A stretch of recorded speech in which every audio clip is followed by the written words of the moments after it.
আপনাকে আমি কতবার বললাম যে আমার 5টা উপদেশ মনে রাখবেন। আমি আব্দুর রাজ্জাক বিন ইউসুফ আপনার জন্য জাতিকে 5টা উপদেশ দিয়ে গেলাম। এক, আপনার জীবনের সবচেয়ে জরুরি কাজ কোনটা? এর চেয়ে জরুরি কাজ পৃথিবীতে নেই, সেটা হলো সালাত, নামাজ। মনে রাখতে হবে আপনাকে। পৃথিবীবাসী, আমি আব্দুর রাজ্জাক বিন ইউসুফ আপনাদের দ্বীনি ভাই হিসাবে মহিলা পুরুষ সকলকে বলে যাচ্ছি, মানুষের জীবনের সবচেয়ে জরুরি কাজ পৃথিবীতে, কাজ হিসাবে, কর্ম হিসাবে এর চেয়ে জরুরি কাজ পৃথিবীতে নাই। সেটা কি? সালাত। জীবনে এর সাথে কোনোদিন আপোষ করিয়েন না। একে শক্ত হাতে দমন করবেন, টাইম হলে আদায় করতে হবে, যত সমস্যা থাকে। কোনো দিন 5 মিনিটের জন্য এর সাথে আপোষ করবেন না। এর চেয়ে জরুরি কাজ পৃথিবীতে নেই। 2, দ্বিতীয় পৃথিবীতে জরুরি কাজ হালাল রুজি। আপনাকে আমি ব্যাংকে লোন নিয়ে ব্যবসা করতে বলিনি, কোনোদিন বলিনি। চকলেট দিয়ে ব্যবসা করতে বলেছি, তাহলে লোন নেওয়া লাগবে না। চকলেট দিয়ে যদি আমি ব্যবসা করি তো লোন নেওয়া লাগবে না। লোন এত খারাপ, লোন এত খারাপ, লোন এত খারাপ যে লোন যেন আমি না করি, এই জন্য আল্লাহর নবী দিন রাত পরিত্রাণ চাইতেন। সালাম ফিরার পূর্বে এমন কোনো দিন জীবনে একটা দিন ঘটেনি যে এই দোয়া বলেননি। দোয়ার শেষ বাক্যটা হচ্ছে আল্লাহুম্মা ইন্নী আউযু বিকা মিনাল মা'সামি ওয়াল মাগরাম। তোমার কাছে বাঁচতে চাই বড় পাপ হতে, তোমার কাছে বাঁচতে চাই ঋণ কর্য হতে, তোমার কাছে বাঁচতে চাই বড় পাপ হতে, তোমার কাছে বাঁচতে চাই ঋণ কর্য হতে, তোমার কাছে বাঁচতে চাই বড় পাপ হতে, তোমার কাছে বাঁচতে চাই ঋণ কর্য হতে। এই বাক্যটা না বলে তিনি কোনোদিন সালাম ফিরেননি। এ কথা আয়েশা রাদিয়াল্লাহু তাআলা আনহা বলেন, হাদিস বুখারী মুসলিম। আর আপনি ব্যাংকে চাকরি করেন, এটাই খারাপ। আবার আপনি 30 লাখ টাকা লোন নিয়ে বাড়ি করলেন, ছেলে মেয়ের জন্য রেখে চলে গেলেন, আর জাহান্নামার যা মরার সাথে সাথে আপনাকে কবরে গুতাইতে লাগলো। আপনি একটু কিছুই বুঝলেন না, হুঁচলার মতো দিন কাটাচ্ছেন। চাঁপানেগঞ্জের ভাষাতে যে বুদ্ধি দিয়ে কাজ করে না, ওকে বলে হুঁচলা, মোটা বুদ্ধি। একটু বিবেচনা করতে হবে না? এমনি তো বোকামির পরিচয় দিয়ে ব্যাংকে চাকরি করতে গেছেন। আমি তো বলেছি এই বাংলাদেশের মাটিতে এমন কোনো ব্যাংকিং ব্যবস্থা নেই, এমন কোনো ব্যাংক নেই যেখানে চাকরি যায়। দেখি কোনো মায়ের বেটা প্রমাণ করতে পারে। ব্যাংকে টাকা রাখা আর ব্যাংকে চাকরি করা দুটো এক নয়। সম্মানিত দিনী ভাই বোন, মানুষের জীবনে সবচেয়ে জরুরি কাজ হালাল রুজি। শ্বশুরের কাছে টাকা নিয়ে জীবিকা নির্বাহ করবেন না, ও কথা পুনরায় বলা লাগবে না। শতবার বলেছি যে যৌতুকের টাকা দিয়ে চাউল কিনে ভাত খেয়ে ইবাদত কবুল হবে না। ভিক্ষা করার টাকা দিয়ে চাউল কিনে ভাত খেয়ে ইবাদত কবুল হবে। আমি ভিক্ষা করব কেন? আমার গায়ে শক্তি আছে, কাজ করে খেতে পারি। তবুও ভিক্ষা করার টাকা দিয়ে চাউল কিনে ভাত খেয়ে ইবাদত কবুল হবে। যৌতুকের টাকা দিয়ে ভাত খেয়ে ইবাদত কবুল হবে না। চাউল কিনে ভাত খেয়ে ইবাদত কবুল হবে না। ওটা হারাম টাকা। যৌতুক শ্বশুরকে ফেরত দিতে হবে, এটা ভুল হয়েছে। আর আগামীকাল সন্ধ্যা হতে হতে, এই ছেলে, তোমাকে বলেছি শতবার, তোমার বাপ যেন তোমার ফুফুকে জমি ফেরত দেয়, হিসাব করে ভাগ করে দেয়। আগামীকাল সন্ধ্যা হতে হতে আপনি বোনের জমি দিয়ে দিবেন। আপনার বাপ মরা 10 বছর হলো। বোনের জমি মানে পরের জমি। পরের জমি খান কেন? শরম হয় না? আপনার ভাগ্য আল্লাহ লিখে দেননি? বাপ মারা গেছে, আপনি জমির ভাগ নেবেন, আপনার বোন জমির ভাগ নেবে। আপনি নেবেন সকালে আর আপনার বোন নেবেন বিকেলে, এরকম কথা কি না? একসাথে। তা আজ পর্যন্ত জমি আপনার কাছে কেন? আপনাদের 4 ঘাট কোন দিক থেকে একটা লোক গেছে আমার কাছে, তো বলছে আমি অংশ বন্টনের উপরে ডক্টরেট ডিগ্রি করব, সেই জন্য আপনার কাছে এসেছি। তো কি করবেন? কি বলে আপনাকে কিছু জিজ্ঞাসা করব। প্রথমে বলছে আপনার আমি পরীক্ষা নিব। আমারই পরীক্ষা নেবেন? আচ্ছা ভালো, কি জিজ্ঞাসা করবেন করেন তো।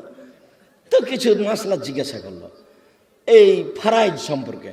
করার পরে বলছেন আমাকে এটাই মনে হয় আমার পরীক্ষা। সেটা হলো এই, আপনার বাপ মারা গেছে না বেঁচে আছেন? বলে মারা গেছেন। কতদিন হলো? এতদিন। তো আপনার জমি জায়গার খবর কি? তা আমি বললাম যে আমার বাপকে মাটি দিয়ে এসে আগে জমি ভাগ করেছি, তারপরে খাওয়া দাওয়া। খাওয়ার আমরা আগে খাইনি, আগে জমি ভাগ করেছি তারপরে খাওয়া। যদিও জমি আমি একটু চিনি, আমার ছোট ভাই চিনি না। আমরা কোনোদিন জমিতেই যাইনি। আমার আব্বা একজন ছোট কৃষক ছিলেন, 20-25 বিঘা জমি রাখতেন। যখন পশ্চিমে থাকতাম তখন বলতো ধান বিক্রি এত টাকা, কালাই বিক্রি এত টাকা, সরিষা বিক্রি এত টাকা, পেঁয়াজ বিক্রি এত টাকা, মোট 1000 টাকা পাঠালাম। তখন আমি ভাবতাম যে আমার আব্বাকে 1000 টাকা সংগ্রহ করতে অনেক পরিশ্রম করতে হয়েছে। ওই কথা আমার এখনো দিনের মতো মনে পড়ে। আমার আব্বা আমাকে বলতেন যে আমি যতদিন বেঁচে আছি ততদিন তোমাকে জমিতে যেতে হবে না, কোনো কাজ করতে হবে না, যদি কাজ করে খেতে হয় তাহলে আমার মরার পরে। আমার এই বাপের আমার এই বাক্যটা আমি ভুলতে পারি না, যে তোমরা যদি কাজ করে খাওয়াই লাগে তা আমার পরে খাও, আমি যতদিন আছি তোমরা ততদিন এই জমি জায়গাতে যাও না। শুক্রিয়া, জাযাকুমুল্লাহ খায়র। যেটা বলছিলাম হালাল রুজি, 3 কোরআন তেলাওয়াত, 24 ঘন্টায় একবার কোরআন মাজিদ তেলাওয়াত করবেনই, করতেই হবে, নাহলে কোরআন বিপক্ষে চলে যাবে। বেশি না পড়লেও কি বলেছি সূরা ইখলাস 3 বার পড়েন, একবার কোরআন মাজিদ পড়ার সময় নাকি হবে। কেন পড়েননি আজকে বলেন তো যে আমি পড়েছি? বলেন, এই ছেলে তুমি লাভ দিয়ে বলো যে আমি পড়েছি, একটু হিসাব হয় না কেন? কেন পড়তে পারেন না? কেন পড়তে পারেন না? কি আছে সমস্যা যে পড়তে পারেন না? কেন পড়বেন না? সূরা ইখলাসটা আপনি 3 বার কেন পড়বেন না? নিজেকে মানুষ মনে করেন না? নিজেকে গরু ছাগল মনে করেন? বুঝেও বুঝে না ওরা চক্ষু, বুঝেও বুঝে না ওরা অন্তর আছে বুঝে না, দেখেও দেখে না ওরা চক্ষু আছে দেখে না, শোনেও শোনে না ওরা কান আছে শোনে না। উলায়েকা কাল আনাম, তারা পশু প্রাণীর মতো, তারা গরু ছাগলের মতো, তারা কুকুর শ্রীগলের মতো, বাল হওয়া জাল বরং তার চেয়ে খারাপ। নিজেকে গরু ছাগল মনে করেন, পশু প্রাণী মনে করেন? কেন আপনি পড়েননি কোরআন মাজিদ আজকে? অন্তত সূরা ইখলাসটা কেন পড়েননি? এটা হলো 4 নম্বর। 1 সালাত, 2 রুজি, 3 কোরআন তেলাওয়াত, 4 দুইজন যেখানে বসে আছে সেখানে বসবেন না। ওখানে বসে ওরা একজনের বদনাম করছিল, আপনি গিয়ে যদি বলেন হ্যাঁ ঠিক বলেছিস, আসলেও খারাপ, এখন কি হবে? তাহাজ্জুদ সারা জীবনে যা পড়েছেন ওইটা যদি এক পাল্লায় দেওয়া হয়, আর ঠিক বলেছিস আসলেও খারাপ এই বাক্য যদি এক পাল্লাতে দেওয়া হয়, পুরো জীবনের তাহাজ্জুদ হারিয়ে যাবে। আপনি বলতে পারেন, বুঝতে পারেন ল্যাংটা মেয়েকে দেখছি আর গল্প জমাচ্ছি, এটা কত বড় খারাপ, আর মানুষের বদনাম কানে শুনছি, এটা কত বড় খারাপ, আপনাকে আমি বুঝাতে পারি না। 4 জন যেখানে, 2 জন যেখানে বসে আছে সেখানে বসবেন না। 5 ছেলে মেয়ে স্ত্রীর উপরে হন কঠোর, খুব কঠোর, চোখ যেভাবে ঘুরে বউ সেভাবে চলে, তার নাম ক্ষমতা। আহাল পরিবারের উপরে খুব কঠোর হতে হবে, শক্ত হাতে পরিবারকে দমন করতে হবে, নইলে তাহাজ্জুদে আপনি টিকতে পারবেন না। শেষে দেখা যায় বেটির কারণে বইয়ের কারণে জাহান্নাম হয়ে গেছে। শতদিন বলেছি, আল্লাহ নবী বলছেন 3 শ্রেণীর মানুষ জাহান্নামে যাবে। তার 1 শ্রেণীর মানুষ হচ্ছে মধুমিনুল খামর, যারা নিয়মিত বিড়ি তামাক জর্দা সিগারেট গুল নেশাদার দ্রব্য খায় পান করে, তারা জাহান্নামে যাবে। একটা ছেলে বলছে, আব্দুর রাজাক সাহেব আপনি যে বিড়ি সিগারেট সব সময় বলেন, তো বিড়ি সিগারেট হারাম তার দলিল কোথায়? তো দলিল সরাসরি আছে, আল্লাহ রাসূল বলছেন মাস কারা কাসিরহু ফাকালিলুহু হারাম। যেই জিনিসটা বেশি খেলে বিবেকের ক্ষতি হবে, তার কম, তার একটা কণাও হারাম। তো তাহলে তোমার 50 বেড়ি, হাফ কেজি বেড়ির মশলা খুলে একজনকে খাওয়াইয়া দাও দেখি। হাফ কেজি জর্দা তুমি একজনকে খাওয়াইয়া দাও, তার বিবেকের ক্ষতি হয় কি না? 10 কেজি খাওয়াইয়া দিলে যদি বিবেকের ক্ষতি হয়, তাহলে তার একটা কণাও হারাম।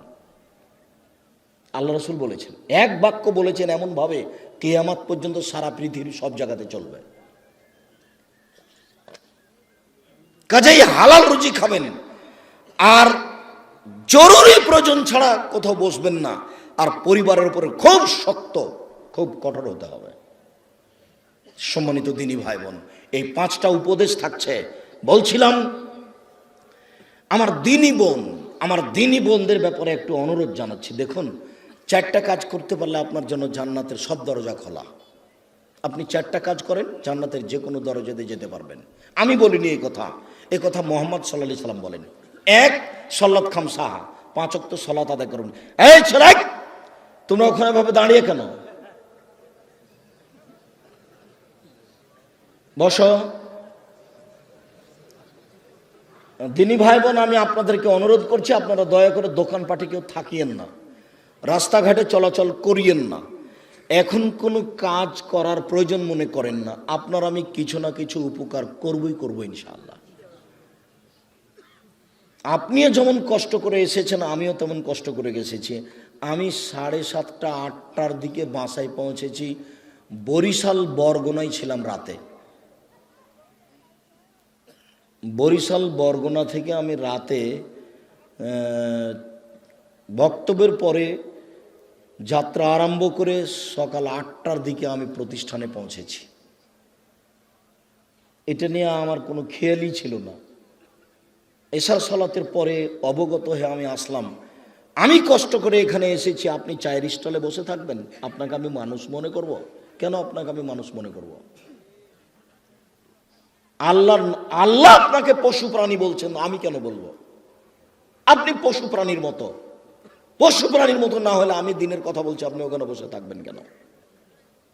সম্মানিত দিনী বোন, এদিকে শোনেন। এই মেয়ে শোনো, 1 5 ওয়াক্ত সালাত, 2 সমাত শাহরাহা, রমজান মাসে রোজা সেম, 3 আতাত বালাহা, স্বামীকে মেনে চলা, তিতে লাগলেও মিঠা লাগলেও মেনে চলতে হবে, 4 জেনায় লিপ্ত না হওয়া।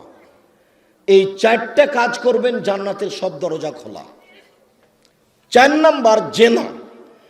জেনা যদি হয়ে গিয়ে থাকে তাহলে এখন থেকে কান্নাকাটি করেন।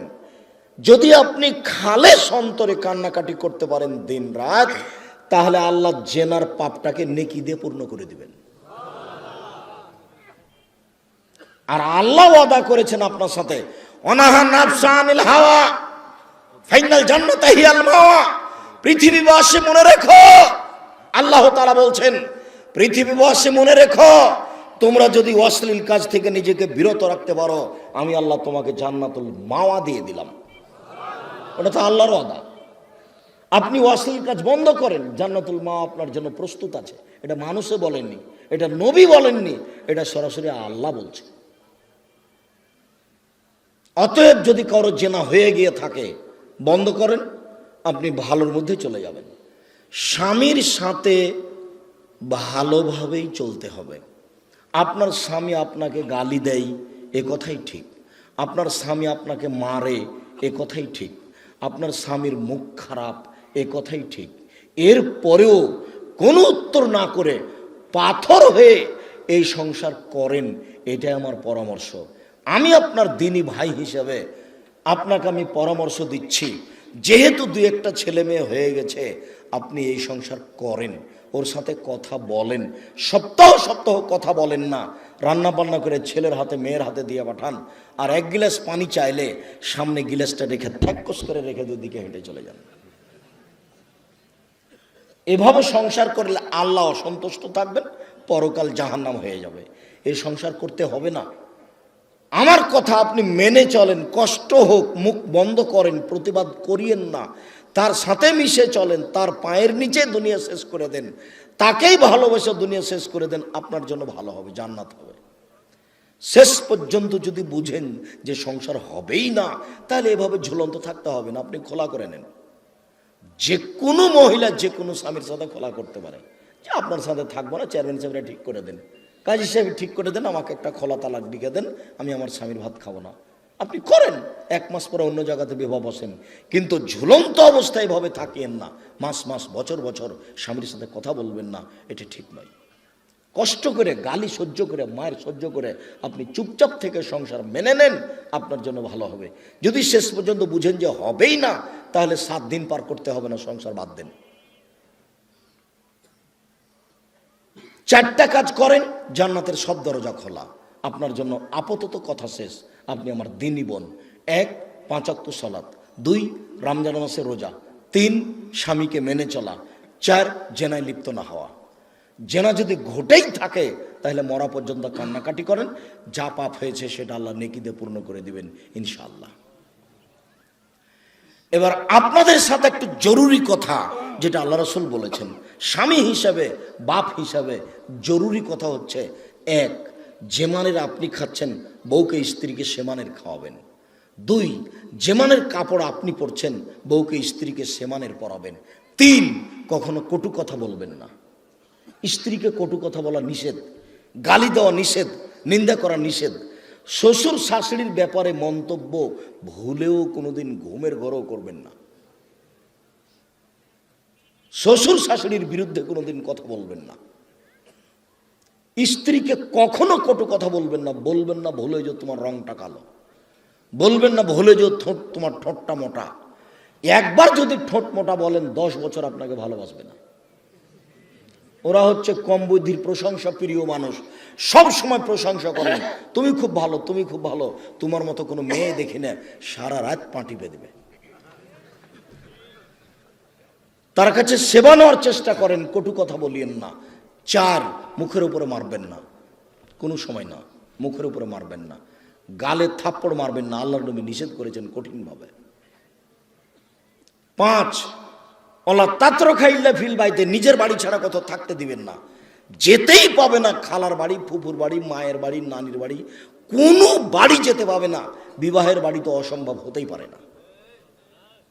দাওয়াত দিয়েছে আপনি যাবেন, আপনার ছেলে যাবে, আপনার বউ যাবে কেন? বিবাহের বাড়িতে গেলে স্বামীর সংখ্যা বেশি হয়ে যায়। কমিউনিটি সেন্টারে যাওয়ার কোনো প্রশ্নই আসে না, বাজারের তো কোনো প্রশ্নই আসে না। পুরুষের পরিচয় দিবেন, কই আমরা তো কোনোদিন বাজারে যাই না, আমরা তো বেঁচে আছি দুনিয়াতে। আমাদের আহাল পরিবারের তো কোনো সময় বাজারে যায় না, আমরা তো আছি দুনিয়াতে বেঁচে। আপনার বউ কেন বাজারে যাবে? কেন? কাপুরুষ আপনি? বেটা মরে গেছে, স্বামী মরে গেছে, আপনি মারা গেছেন, আপনার ছেলে মারা গেছে, কেন আপনার বউ বাজারে যাবে? নিজেকে পুরুষ মনে করেন না? এই 5টা জিম্মেদারি পালন করবেন। 5ম নম্বরটা খুবই শক্ত। এটাই ছিল 5টা উপদেশের শেষ। স্ত্রী পরিবারের উপর কঠোর হতে হবে, আপনার কথাই চলবে এই বাড়িতে। তাকে কোনোদিন কাপড় কিনতে দিবেন না যতদিন পর্যন্ত না বুঝেছে যে আপনি মোটা কাপড় কিনলো আমার কাছে মিঠে, চিকন কাপড় কিনলো আমার কাছে মিঠে। যতক্ষণ পর্যন্ত আপনার স্ত্রী এইটা না বুঝেছে ততক্ষণ পর্যন্ত সংসারে শান্তি আসবে না। আপনার প্রত্যেকটা কাজের উপরে তাকে খুশি থাকতে হবে যে আপনারটা ভালো, আমার ভালো। আমি নিজে থেকে বাজার করতে যাব, আমি কাপড়টাতে হাত দিয়ে দেখবো যে চিকন নয়, তখন এভাবে ছুঁড়ে মারবো, এই সংসার ভালো হবে না।